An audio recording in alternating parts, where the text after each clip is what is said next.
Now,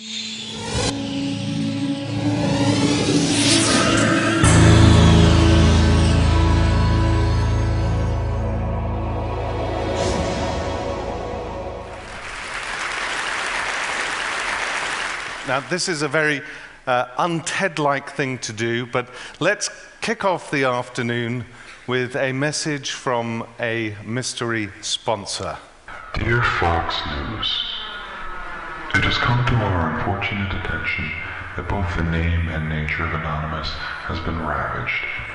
We are everyone and we are no one. We are anonymous, we are legion. We do not forgive, we do not forget. We are the face of chaos. Anonymous, ladies and gentlemen, a sophisticated group of politically motivated hackers who have emerged in 2011. And they're pretty scary. You never know when they're going to attack next, who or what the consequences will be. But interestingly, they have a sense of humor. These guys hacked into Fox News' Twitter account to announce President Obama's assassination. Now, you can imagine the panic that would have generated in the newsroom at Fox. What do we do now? Put on a black armband or crack open the champagne? And of course, who could escape the irony of a member of Rupert Murdoch's News Corp being a victim of hacking for a change? Sometimes,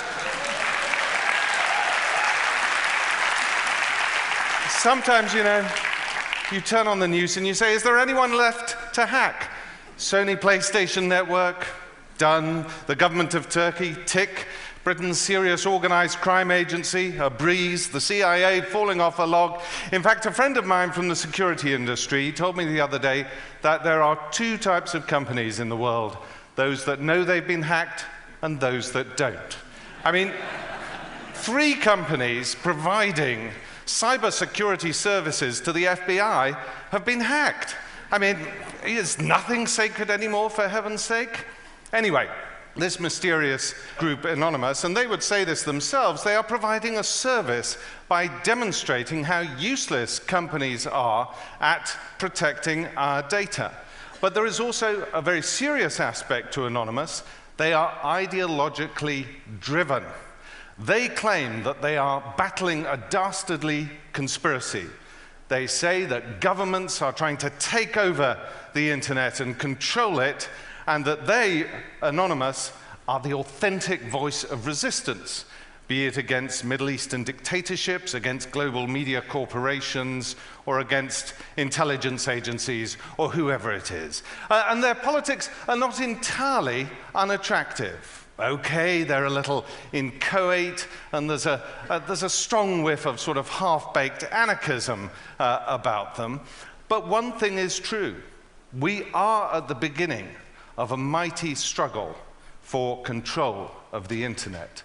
The web links everything, and very soon it will mediate most human activity, because the internet has fashioned a new and complicated environment for an old age dilemma that pits the demands of security with the desire for freedom. Now, this is a very complicated struggle, and unfortunately for mortals like you and me, we probably can't understand it very well. Nonetheless, in an unexpected attack of hubris a couple of years ago, I decided I would try and do that. And I sought of get it.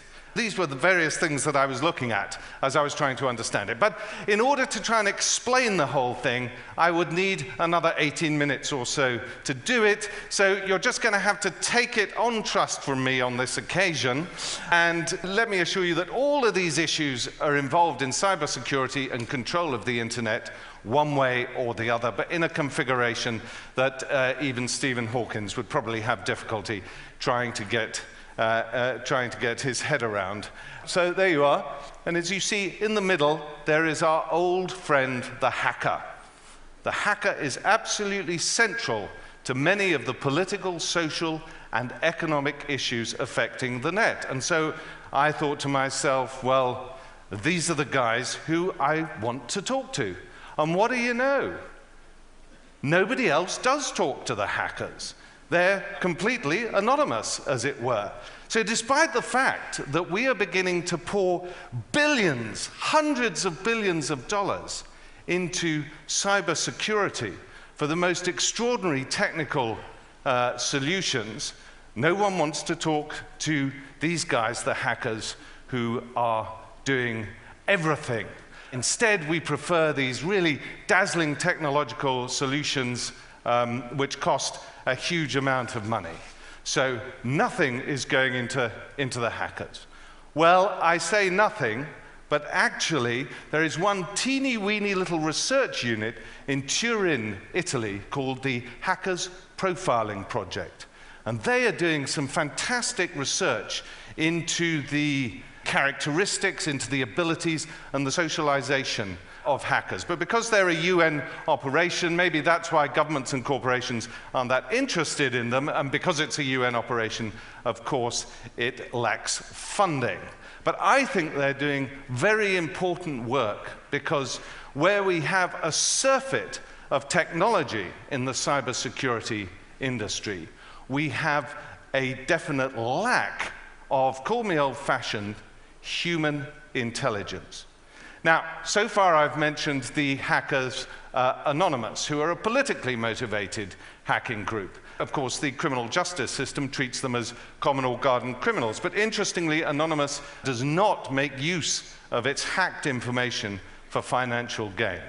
But what about the real cyber criminals? Well, real organized crime on the internet goes back about 10 years, when a group of gifted Ukrainian hackers developed a website which led to the industrialization of cybercrime. Welcome to the now forgotten realm of Carter Planet. This is how they were advertising themselves a decade ago on the net. Now, Carter Planet was very interesting. Cyber criminals would go there to buy and sell stolen credit card details, to exchange information about new malware that was out there.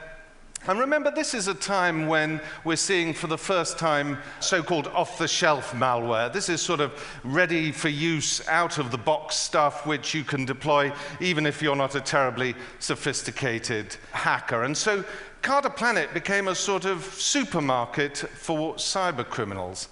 And its creators were incredibly smart and entrepreneurial, because they were faced with one enormous challenge as cyber criminals. And that challenge is, how do you do business? How do you trust somebody on the web who you want to do business with when you know that they're a criminal? I mean, it's axiomatic that they're dodgy and they're going to want to try and rip you off. So, the family, as the inner core of Carter Planet was known, came up with this brilliant idea called the escrow system. They appointed an officer who would mediate between the vendor and the purchaser. The vendor, say, of stolen credit card details. The purchaser wanted to get hold of them. The purchaser would send the administrative officer some dollars digitally, and the vendor would sell the stolen credit card details, and the officer would then verify if the stolen credit cards worked. And if they did, he then passed on the money to the vendor and the stolen credit card details to the purchaser. And it was this which completely revolutionized cybercrime on the web. And after that, it just went wild. We had a champagne decade for people we know as carders. Now, I spoke to one of these carders, who we'll call Red Brigade, although that was not even his proper nickname, but I promised I wouldn't reveal who he was. And he explained to me how in 2003 and 2004, he would go on sprees in New York, taking out $10,000 from an ATM here, $30,000 from an ATM there, using cloned credit cards. He was making, on average, a week, $150,000, tax-free, of course. And he said that he had so much money stashed in his Upper East Side apartment at one point that he just didn't know what to do with it, and actually fell into a depression. But that's a slightly different story. which I won't go into now. Now, the interesting thing about Red Brigade is that he wasn't an advanced hacker. He sort of understood the technology, and he realized that security was very important if you were going to be a carder, but he didn't spend his days and nights bent over a computer, eating pizza, drinking Coke, and that sort of thing. He was out there on the town having a fab time enjoying the high life. And this is because hackers are only one element in a cyber criminal enterprise. And often they're the most vulnerable element of all. And I want to explain this to you by introducing you to 6 characters who I met while I was doing this research. Dmitry Golubov, aka Script, born in Odessa, Ukraine in 1982. Now, he developed his social and moral compass and the Black Sea port during the 1990s. This was a sink or swim environment where involvement in criminal or corrupt activities was entirely necessary if you wanted to survive. As an accomplished computer user, what Dmitry did was to transfer the gangster capitalism of his hometown on to the World Wide Web. And he did a great job in it. You have to understand, though, that from his 9th birthday, the only environment that he knew was gangsterism. He knew no other way of making a living and making money. Then we have Renukant Subramaniam, aka Jilzi, founder of Dark Market, born in Colombo, Sri Lanka. As an 8-year-old, he and his parents fled the Sri Lankan capital because Sinhalese mobs were roaming the city looking for Tamils like Renu to murder. At 11, he was interrogated by the Sri Lankan military, accused of being a terrorist, and his parents sent him on his own to Britain as a refugee seeking political asylum.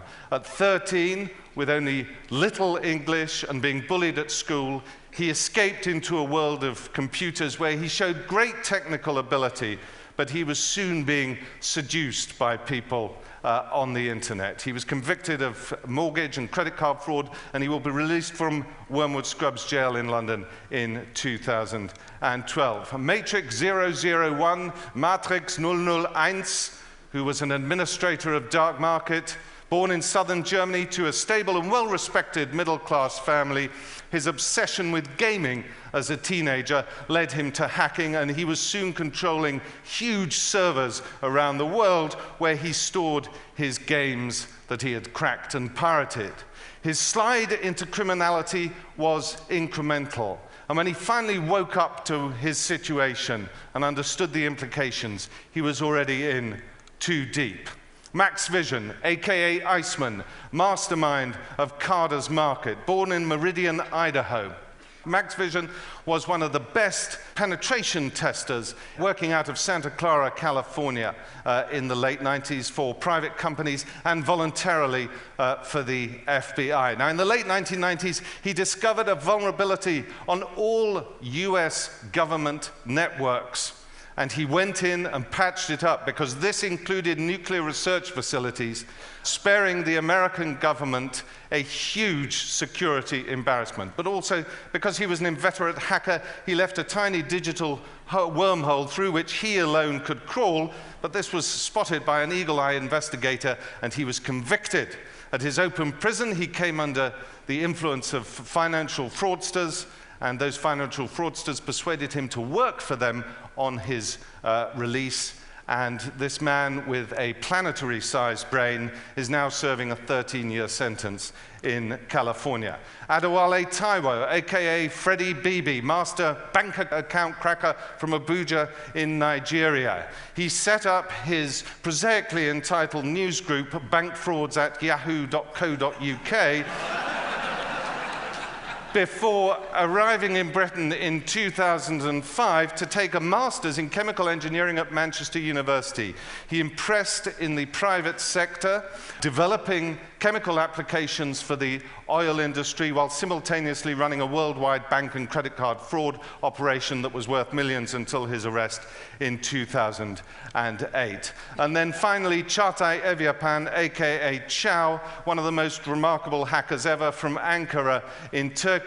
He combined the tremendous skills of a geek with the suave social engineering skills of the master criminal, one of the smartest people I've ever met. He also had the most effective virtual private network security arrangement that police have ever encountered amongst global cyber criminals. Now, the important thing about all of these people is they share certain characteristics despite the fact that they come from very different environments. They are all people who learned their hacking skills in their early to mid-teens. They are all people who demonstrate advanced ability in maths and the sciences. Remember, when they developed those hacking skills, their moral compass had not yet developed. And most of them, with the exception of Script and Chow, well, they did not demonstrate any real social skills in the outside world, only on the web. And the other thing is the high incidence of hackers like these who have characteristics which are consistent with Asperger's syndrome. Now, I discussed this with Professor Simon Baron-Cohen, who's the professor of developmental psychopathology at Cambridge, and he has done path-breaking work on autism and confirmed also for the authorities here that Gary McKinnon, who is wanted by the United States for hacking into the Pentagon, suffers from Asperger's and a secondary condition of depression. And Baron-Cohen explained that certain disabilities can manifest themselves in the hacking and computing world as tremendous skills, and that we should not be throwing in jail people who have such disabilities and skills because they have lost their way socially or been duped. Now, I think we're missing a trick here, because I don't think people like Max Vision should be in jail. And let me be blunt about this. In China, in Russia, and in loads of other countries that are developing cyber offensive capabilities, this is exactly what they are doing. They are recruiting hackers both before and after they become involved in criminal and industrial espionage activities and mobilizing them on behalf of the state. We need to engage and find ways of offering guidance to these young people, because they are a remarkable breed. And if we rely, as we do at the moment, solely on the criminal justice system and the threat of punitive sentences, we will be nurturing a monster we cannot tame. Thank you very much for listening.